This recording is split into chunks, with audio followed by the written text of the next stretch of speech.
Hello. સોનુને phone આપ. પણ કેમ? શું કામ છે? કહ્યું ને સોનુને ફોન આપ. એનો મેકઅપ ચાલી રહ્યો છે. શું કામ છે? એકવાર કીધું ને સોનુને ફોન આપ. તારા માટે ફોન છે. કોનો ફોન છે? ખબર નહીં. હેલો. લગ્ન કરવા છે તારે? કોણ? કોણ બોલું છું એ પણ ભૂલી ગઈ તું? અને હમણાં ખબર પડી જશે કે હું કોણ છું. હેલો. હેલો. હેલો. શું થયું? કોનો ફોન હતો? છોડ છોડ છોડ છોડ છોડ છોડ આ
તમારું નામ શું? મારું નામ રીટા સર.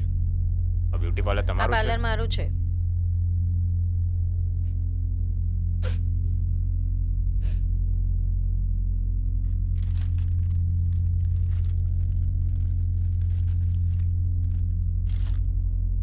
પાંડે, એમ્બ્યુલન્સ બોલાવો. હવ સાહેબ. Sunita, yes sir. બધાને બહાર લઈ જાઓ. Okay sir. ચાલો બહાર ચાલો, તમે શાંત થઈ જાઓ અને બહાર ચાલો.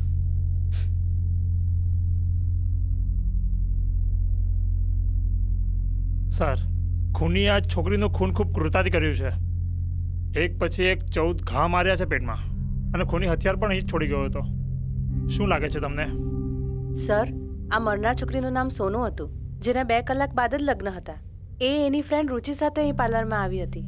રુચિ બહાર ઊભી છે. બોલાવું? બોલાવો એને. Okay sir.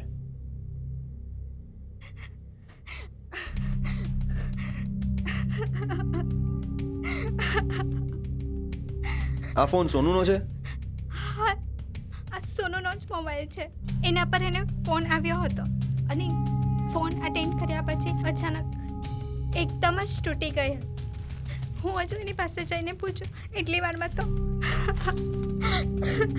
તને ખબર છે કોનો ફોન હતો એ? ના, કોઈ અનનોન નંબર પરથી હતો. ઓકે સુનિતા. હા સર. ચાલો બહાર ચાલો. સર, 2 કલાક પછી આના લગ્ન હતા અને એકદમ જ પંડ્યા, મને આ કોઈ અંગત દુશ્મનીનો કેસ લાગી રહ્યો છે. એક કામ કરો, લાશને પોસ્ટમોર્ટમ માટે મોકલી આપો અને આ મોબાઈલની કોલ ડિટેલ્સ મંગાવો. Yes sir.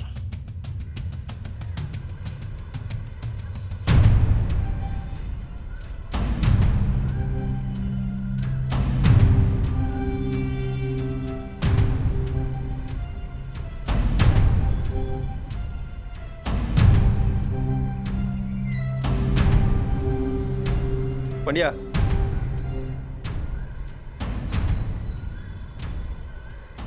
હાઈટ લગભગ કેટલી હશે? લગભગ 6 ફૂટ. કોઈક એવી નિશાની કે અજુગતું? ના સર, મારો ફોન આવ્યો એટલે હું બહાર આવી, પણ મારી બાજુમાંથી મોઢા પર ગમછો બાંધીને એક માણસ અંદર ગયો. અને હા, રુચિએ કીધેલું કે એણે હાથમાં ગ્લોવ્સ પહેર્યા હતા અને હાથમાં સિંહની નિશાનીવાળું કડું પહેર્યું હતું. ઓકે, તમે હમણાં જઈ શકો છો. જરૂર પડે ફરીથી બોલાવીશું. ચોક્કસ સર. સર, તમને શું લાગે છે? મને આમાં કોઈ જૂની અદાવતનો કેસ હોય એવું લાગી રહ્યું છે. સાહેબ છોડો મને, સાહેબ મેં કંઈ નથી કર્યું. ઉભો રહે, સાહેબ છોડો, ચૂપચાપ. સાહેબ મેં કંઈ નથી કર્યું. છોડો સાહેબ, મને જવા દો. બોલ, શું નામ છે તારું? સાહેબ ગોપાલ નામ છે મારું. બોલ, શું જાણે છે? સાહેબ હું કંઈ નથી જાણતો. પછી આમ ઊભો ઊભો જોતો શું હતો? સાહેબ એ તો તમે અહીંયા પૂછપરછ કરતા હતા ને એ જોતો તો, બીજું કંઈ નથી જાણતો. સાહેબ સાચે હું કંઈ કંઈ કર્યું નથી નથી તો આવ્યો જાણતો. ત્યારે ભાગતો કેમ હતો? સાહેબ એ તો તમને જોઈને હું ગભરાઈ ગયો. સાહેબ સાચે મને જવા દો સાહેબ. પંડ્યા, ચાલ હા નીકળ. સાહેબ. સર, મને આ માણસ ચોક્કસ કંઈ ગડબડ લાગે છે. જ્યારે આપણે અહીં આવ્યા ત્યારે પણ એ ત્યાં ઊભો ઊભો જોતો હતો. તમે બંને આ વિસ્તારને ધ્યાનથી જોયો? હા સર. અહીં એકેય સીસીટીવી કેમેરા નથી. હા સર, આ વાત પણ ખૂની જાણતો જ હશે, એટલે જ એણે આ જગ્યા પસંદ કરી. હા સર, જે હત્યાથી ખૂન થયું તે પણ ખૂની અહીં જ મૂકી ગયો છે.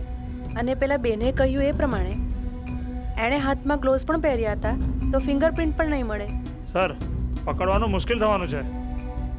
ચાલાક નીકળ્યો સાલો. ચાલાક હશે, પણ મારા જેટલો નહીં. માત્ર 2 કલાક પછી લગ્ન હતા અને પોલીસને મળી દુલ્હન બનેલી સોનુની લોહીમાં રંગાયેલી લાશ. આ ખરેખર એક ચોંકાવનારી ક્રૂર ઘટના હતી.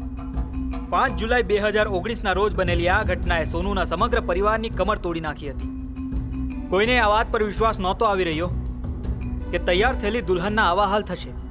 લગ્નના દિવસે બનેલી આ ઘટનાએ સમગ્ર શહેરને અચંબામાં મૂકી દીધું હતું. સોનુનું આ રીતે ખૂન થવું અને પોલીસને કોઈ પણ ઠોસ પુરાવા ન મળવા.